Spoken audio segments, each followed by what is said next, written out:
Well, Tony, just overall thoughts, not obviously able to get in the end zone. What was behind some of those struggles at Purdue? At the win? Purdue game. The whole game? Yeah. Well, you know what? We went into the game. Some of the things we really did well that up front is we had no turnovers. We had no penalties. We went into the game knowing we needed to run the football. We wanted to get Zero some carries, you know, where he got 20-plus carries, got 24 carries, I think. I don't know what he ended up with, 150-some yards. Accomplished all that, played clean football, just need to make some more plays. You know, we need to do a better job as coaches, putting our kids in some situations where they can make it, and then I'm sure you ask our players, they're going to tell you they need to make some more plays. That's part of football, is making plays. So we're coming up a few plays short, and it's sickening to everybody. We hate losing, but we're right there at the end of the game, and we just got to figure out a way to make those plays and take us to the win. Coach Bielema has talked about complementary football a lot between all phases, and how much maybe do you need that between passing offense and the rushing offense as well? Well, I think it's big. You know, in that game, we had a situation where we were facing a really good defensive front and a great player, number 5 at Purdue, and we had to do some things to make sure that we managed number 5 early in the game. On the first third down was really the worst play we had against him, and he knocked the ball out and got through, and we put the ball on the ground. We had to punt it. But for most of the game, if you watch some of the other teams they played, we managed 5 well, and that took away a little bit from some of our stuff in the passing game. But we've got to be able to throw the football, and we've got to be able to connect. You know, we talk to our wideouts and our quarterbacks all the time about winning our one-on-one matchups, because at the end of the day, it comes down to one-on-one matchups. And we just got to keep doing better, putting them in a position to do better and have more success there, and then be able to make those plays. Tony, you've had some prolific passing offenses before. What is the struggle of trying to ignite this one, or what is the challenge for you as a coordinator to try and get that passing game going? Well, I mean, we're just, you know, we're in the first year of our program right now. You know, we're getting everybody tied into exactly what we're doing, trying to do right there. Getting plays in there, situations for guys that we can get some separation out on the field, create some space for some people. Get the quarterbacks to understand what we're doing. I mean, we're close. We're close on it. You know, we had 2 deep balls to Deuce we tried to hit. One was a pass interference, one wasn't. Both of them are probably 6 to 10 inches away from being both touchdowns right there, and that's football. You know, you watch football and you watch some of the teams, and you watch some of these teams, and all of a sudden they're lighting up the scoreboard and putting up big points. You know what? They're making those plays right there. We got to do a better job as coaches of giving our guys good opportunities there to make those plays, and then we got to make the plays out there on the field. How would you assess Brandon's second full game in the offense? You know what? Brandon managed the game out there, did a lot of good things, and obviously if you ask him when he come off, there's some stuff that we could have completed out there, some plays he could have made. No one's going to be perfect out there. I was happy with where BP was, but moving forward, we got to keep striving to make sure we're making more plays out there at the quarterback position. Is there any conversation for opening up the quarterback competition going into this week with Art, or are you guys sticking with Brandon? No, I mean, right now in Coach B's mind, we're sticking with Brandon right now, but you know, no position is safe from that right there, and we've got a guy in the backup spot that's already played 2.5 full games. Almost really 3 games right there. So if that came up and he decided to make that change, you know, the quarterback position is a unique position. Coach B always talks to me about it, but at the end of the day, he's going to make the decision on who's going to play. Tony, in the second half, did you kind of find a change of pace with Jakari a little bit on some of the stuff you were doing, especially maybe those weak side and those misdirections you Yeah, found you know, some success with? yeah, and we're trying to get Jakari in there more. I mean, he's not just a special situation back. He's a guy that we can get up there in there, and he creates a total change of what type of a back's in the game, especially when you compare him to Zero right there. So, you know, very excited about where he's at right now. Hope we have Chase back next week, and you know, the running backs still, you can't have enough healthy running backs. What have you makes seen out of Pat Bryant? Got a little more reps and some catches. Yep, Freshman. love Pat Bryant. A big-time freshman. I think he's going to be a great receiver here for many years. We're going to keep getting him in the game moving forward right there. Sometimes freshmen just take a little bit longer through camp and early in the season to start getting them reps in there. But he's at a spot right now where he can start handling some reps and understands what he's doing. He's long. He's got great hands. I mean, you saw that one play towards the end on that boot out to the sideline. He caught on the sideline. I mean, he looked like he'd been playing for 2 or 3 years here. So very excited about Pat. Charlotte, another Conference USA team. What do you see out of them in their defense, especially? You know what? They move around a lot. Last year, my previous job, we played Charlotte, and they move around a lot up front. So you're going to see a lot of movement up front, a lot of early down pressures. You know, rotating their safeties all over. They're not going to just sit there stagnant on defense. You know, they're going to be moving, slanting, blitzing, twisting. We got to be able to handle the movement up front and then make our one-on-one matchups on the outside. So I felt like you had some success with Brandon on the move.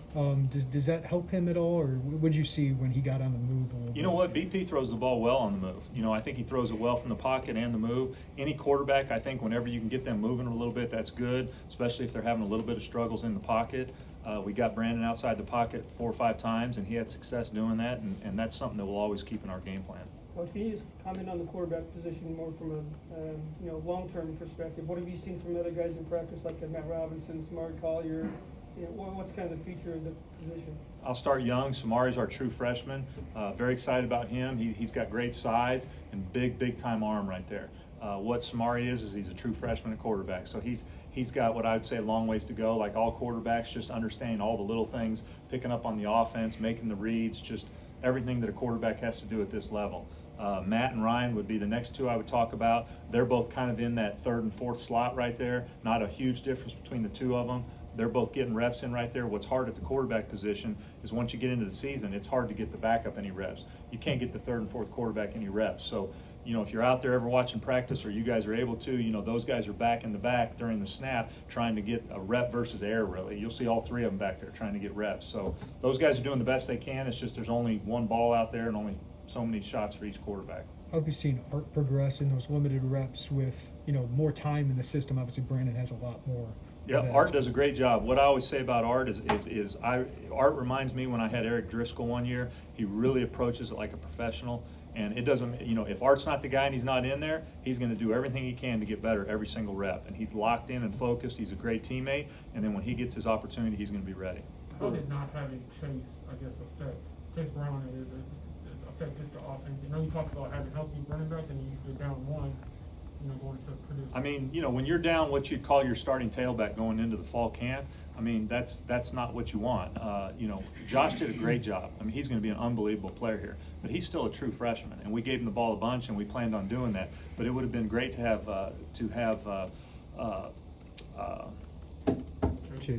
Chase in there so we could use him because we went into camp, that's our starting tailback, and to not have that guy hurt us. And, we had a couple guys out on defense, and we had a decent amount of starters out there, but our guys went out there and fought every snap. We were in an opportunity to win that football game at the end, and we came up short, and we just got to figure out a way to come up on the other side. That's probably the fewest amount of snaps we've seen for Daniel Barker this season. Was he physically limited? Was it a matchup thing that worked better with Tip and Luke? Or? He was physically limited a little bit early in the week, and as we went through, it just became a game where we felt we were better off with Tip in there. Tip did a great job, held up big time, helped out big on number 5 a lot in pass protection, and just the way that game went right there, we were better off where we were at with the tight ends. Continuing on the tight ends, we're seeing some 12 personnel out there and tight ends staying in the block. Is that a max protect situation, and does that limit the offense at all? Anytime you keep him in, it limits you a little bit. But this week, if you guys would have watched number 5 versus Notre Dame and some of the other people he played, you probably would have kept some of the tight ends in too. So we were in a protection mode right there, making sure that a very, very, very good defensive player didn't disrupt the football game. Tony, in the run game, I know you're a little bit undersized as you would like to be on the offensive line, but it seems like you're blocking it up really well with some of those zone concepts. Are you kind of happy with what you're getting up front in those types of situations? Yeah, we're happy where we're at right now up front.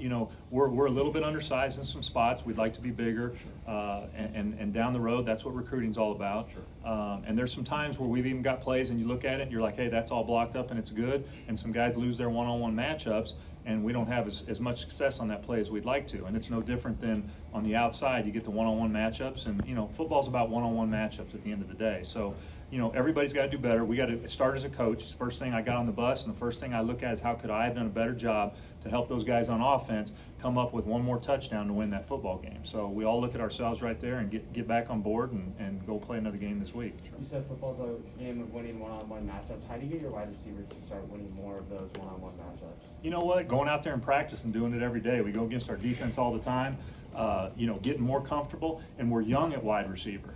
Probably our best receiver at being physical in those one-on-one matchups is actually Casey Washington. He's got the most experience doing it.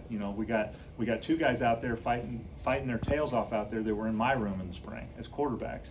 and then you got a true freshman out there. So we're really young at that position, and as those guys develop, they're going to be great players. You just got to understand how young they are. Well, you are young at that position. You did bring in Jafar. You have Brian, two older guys. Where are they at health-wise? Who's that? You have Jafar and you have Brian, two guys that are older. You said they were getting better health-wise last week. Where are they kind of at in that rotation? They're getting better health-wise, but right now the guys that are on, we're going to put the guys out on the field that we feel like give us the best opportunity to win. And right now, at some of those positions, it's the young guys. Tony, last 2 weeks, Brandon Starks, you haven't scored that many points. Like, what individually do you need to see from him? Understanding other people have to improve to make plays, but what does he individually need to improve? From BP? Yeah. You know what? BP's doing a great job. It's his second start right there. He's got to continue to keep making great decisions with the football. And that's not just in the pass game, but in the running game, making sure he's going through his reads correctly, making the right decisions. We always talk about making great decisions, throwing the football on time, and then at the end of the day, you got to make the throw. You know what I'm saying? So he can get a little bit better at all three of those. As he starts improving in those, I mean, our production and our points are going to pick up.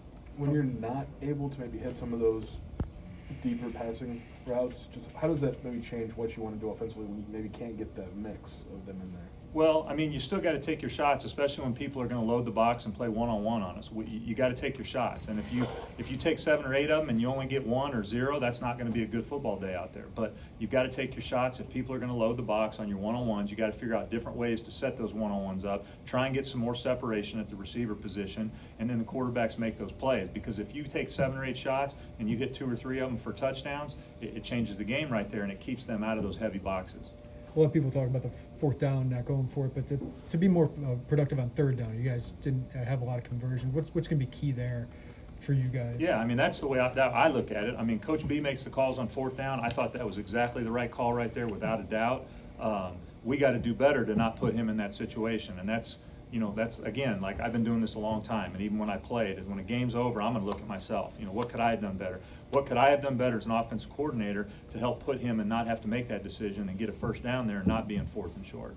Tony, how do you describe those low-scoring games as an offensive coordinator when you're not scoring as many points as you'd like to for somebody that's calling the game? How do you sum that up? I mean, it's just, it's kind of old school. It's NFL. It's going back and forth. You guys are going to talk to Ryan in a second. They played a great game out there, kept them to a low score right there, and we're out there fighting our tails off for every point we can get. And we've got to, some of those field goals. We got a great field goal kicker, but we got to turn some of those field goals into touchdowns. And you turn just one of those field goals or 2 of those field goals into touchdowns. Find a way to get 1 or 2 of those big plays in the end zone, and all of a sudden you're winning by 7 to 10 points. And that's football, and that's those type of games. And that's Big Ten football, and we just got to keep battling because we're so close. I promise you, we're so close. And once you get over that edge and you start understanding and having that feeling for winning those games, it starts happening more and more and more. On the last drive, you were able to actually drive it down there and get it into the red zone. So what, I guess, changes like just to not allow you all to get into the end zone? Well, I got to do better with calls. That's how I look at it. You ask Brandon's going to tell you I got to throw the ball better. You ask the wideouts, I got to get open better. We got to make plays, and we talk to our guys about making plays. It's about making plays down there. They made a couple plays on their last drive. We didn't make the plays we needed to get the ball in the end zone, and we ended up on the short end of the stick.